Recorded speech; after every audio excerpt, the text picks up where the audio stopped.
Hello everyone. Today we're looking at how to design a porch enclosure. Now we have to look first of all at the purposes that the enclosure will serve. Look at it will need to provide shade and to what extent. If you want it to have a full complete shade, the choice of materials will tend toward a total covering. Otherwise you'll have more of a trellis work.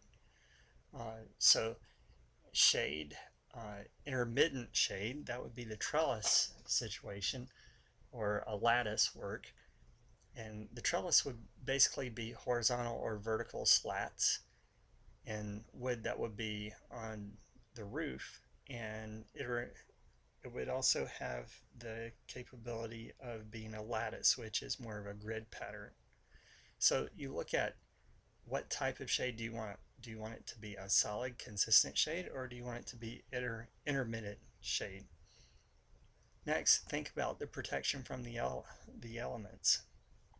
Do you want the porch enclosure to be something where it protects people from potential rain or snow in certain circumstances? Or is it okay if rain and snow come through? Or do you want it to be protecting from wind? So what type of protection will you need is the issue. Next, you can consider things like protection from insects. And you look at some porch enclosures can be more or less permeable only by the wind. In that case, it's a situation where you have mosquito netting installed. So if we're looking at the design of a porch enclosure and we're considering how to design one, first of all, want to see to what level do you want to have the porch enclosed. Next, we'll look at and determine the extents of the work that will happen, meaning if the porch enclosure, wherever it's located, if it is like directly outside of a door and window, or is it going to extend for the whole perimeter of the house, it's going to vary. And so you have to determine the extents of the work that you want to accomplish by way of its location relative to the house. Does it have to be attached to the house? No, it can be a freestanding porch enclosure, uh, more along the lines of a gazebo, but it doesn't have to necessarily even be attached to the house. The next thing you can consider is the height. How big would you like it to go? Do you want uh, to have a more massive feeling of a space that you're in, or do you want it to be tight and intimate? If so, you're going to be making different decisions based on its location or height. Next, we think about the width. Do you want to have space for only a person or two to be able to sit beside each other or stand beside each other? Or do you need a number of other activities, like would you have a jacuzzi there? So when you're determining the extents of the work as far as the width goes, we're talking about the width of the concrete slab that would be adjacent to the house. As far as the depth goes, it's basically talking about how long we'll have the porch enclosure to be. Do you want it to run the full distance of the side of the house that it's on, or just a small portion next to or adjacent to a door or window? After you've determined those things and trying to answer the question of how to design a porch enclosure, then we can look at the different types of materials and colors. Now there are wood porch enclosures which can be prefabricated, as well as steel and other types of metals, also aluminum. There are also plastic or vinyl porch enclosures. So I think the two most popular kind that you'll run into are wood and steel. And what is the elaborate nature? Are you wanting it to be completely rectilinear, or would you like it to have curves in it? There are so many varieties of different types of porches.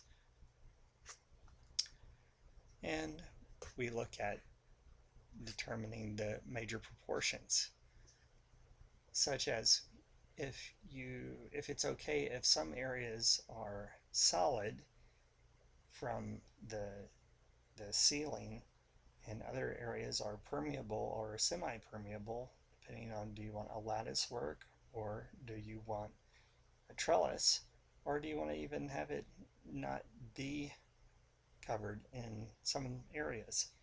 If that's the case, then you have the opportunity to set up a rhythm whereby a person in walking through it, or even a person inside the house, when the sun moves across the sky, the shadows are going to create a rhythm. And so you have the possibility of creating different kind of visual effects as a result of the shape. So those are things that you can consider in its design.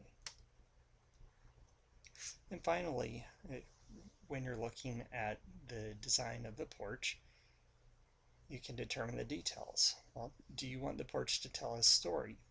Now, telling a story, you may think, well, how could wood do that for a porch enclosure? But it's coming down to what shape is the wood.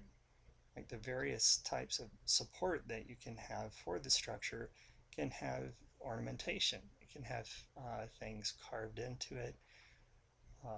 And so you begin to think of, do you want it to tell a story? If so, what story are you telling? Everybody has a way of looking at life, and they make the decisions based on the way of looking at life that they have.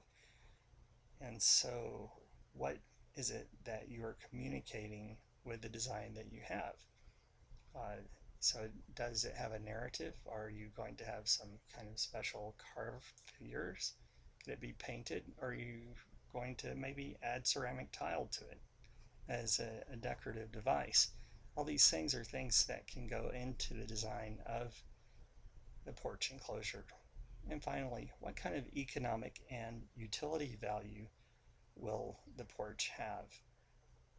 One aspect of it is whenever and wherever you have shade over windows, that's going to decrease the amount of heat that comes into the house, and thereby will decrease the amount that you'll have to pay in your air conditioning costs.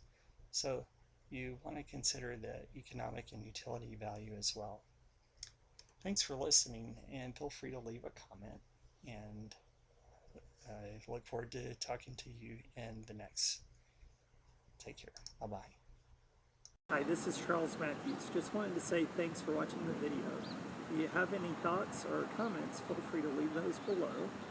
Visit our website at grizzlybeararchitecture.com. This video is one in a series of videos that address various issues surrounding architecture and our practice of architecture and grizzly bear architecture. And if you have any thoughts or comments, I'd really appreciate those. Thanks.